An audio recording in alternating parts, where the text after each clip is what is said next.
All right.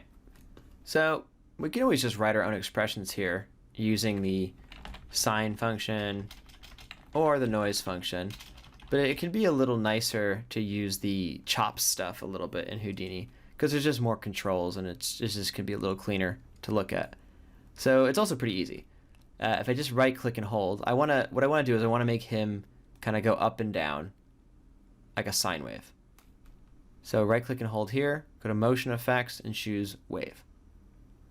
So it comes up with this thing here, and we can see already it's doing that. It makes this chop thing. First of all, it creates a subnetwork called motion effects.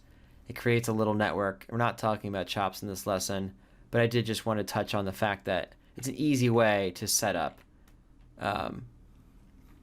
these waves. So for example, right now, he goes up and down quite fast. Even if I click this little clock here to peg it to our actual frame range, it's still way too fast. So instead of a wave taking 1 second, let's have it take 2 seconds. So now I can see it slower. And maybe we'll just have it take 2.5. This is as good a time as any also to maybe limit our scene to being like 96 frames or something. I just realized now that 240 is way too long. So let's just click on that, the global animation options there, type 96, apply, cool. The reason why I care now is I want to kind of see how is this going to look. He starts here, he goes up, he goes down, goes up, and then maybe he stops there. That's pretty cool. What else do we want to do? He's a little low right now.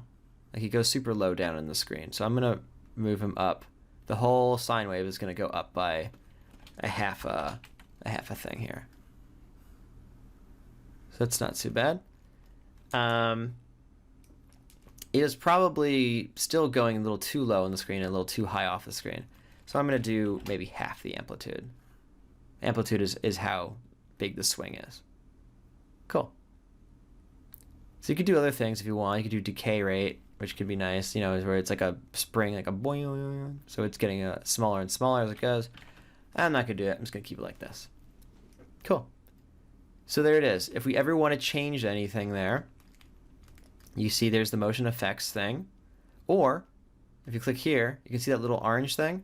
You can always just click in here and say motion effects, jump to motion effects network. And it just goes into that subnetwork. But, it's still nice to know that you don't have to memorize everything. Jump to motion effects network. Here's the wave node here. And if you click on motion effects view, there it is again. So if you ever need to modify your stuff, there you go. So that's cool. What else do we want to do? All right. So the other one I want to do is I'd like to have him move left to right. Or spin, I should say. Rotate.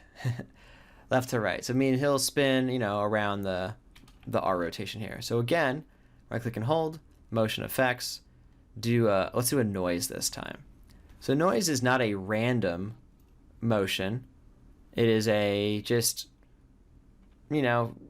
it feels like it's jagged, but it's not like total like random noise. So once again, let's just play with some of that. So I don't want it to be so jagged. I don't want this pig to look like he's having a horrible day in terms of spewing all this water. Let's take all that roughness out of it. See how it looked all jagged here? Now it's like way smoother. So he's still turning from side to side, but now maybe it feels a little more deliberate than like he's in physical agony. Cool. So that's a good one. And then it's kind of hard to see. So let's multiply this times 10. That's a lot. That's not bad. Give it 50% more. See how that feels. Cool. There you go. So we're going to have, again, the liquid pouring out, and it's going to be affected by all this motion. So there you go. So this also lives in the motion effects thing here, like you can see.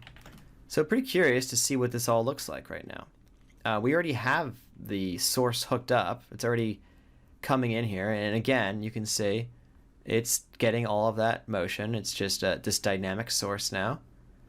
And so pretty curious what that's going to look like. So come back into the sim here. Let's see. We still have what's our particle separation? I'm going to go back to 0.5 for a minute. So this is going back up to a higher thing. Just want to see what that looks like. And I'm going to turn on the pig head so I can see that, and turn off the sphere so I don't see that. So let's flipbook this and see what we get. Now it's going to pass through the pig for now, because we know we don't have it's not actually a collider yet, but I just want to get an idea of what we're going to get. So we don't really need to wait too long for this, but it's definitely working. It's inheriting some movement from the pig head. It's definitely feels sillier. Yeah, so that's a success. So now in the next chapter, we're actually going to have it collide with the head itself.